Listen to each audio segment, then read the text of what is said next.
నిర్మించాలని, అలాగే ఈరోజు కార్మికులతో పాటు రైతులు కానివ్వండి, వ్యవసాయ కార్మికులు కానివ్వండి అనేక సమస్యలను ఎదుర్కొంటున్నారు.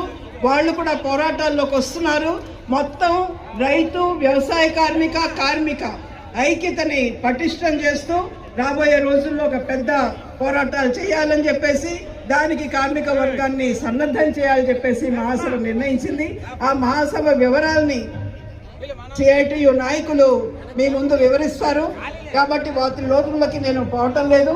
మహాసభ నిర్ణయాల్ని, మహాసభ జయప్రదం చేయడానికి మీరందరూ ఎట్లాగైతే సహకరించారో అట్లాగే మహాసభ నిర్ణయాల్ని అమలు చేయడంలో పోరాటాలను ఉధృతం చేసి ఈ ప్రభుత్వ విధానాల్ని వెనక్కి తిప్పి ఒక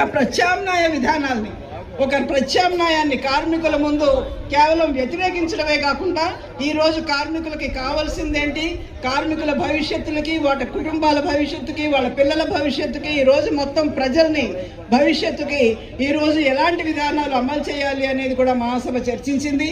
వీటన్నిటిని నాయకులు వివరిస్తారు. వాటిని శ్రద్ధగా వినాలని చెప్పేసి కోరుతూ ఆ నిర్ణయాల్ని మీరందరూ అమలు చేస్తారని చెప్పి ఆశిస్తూ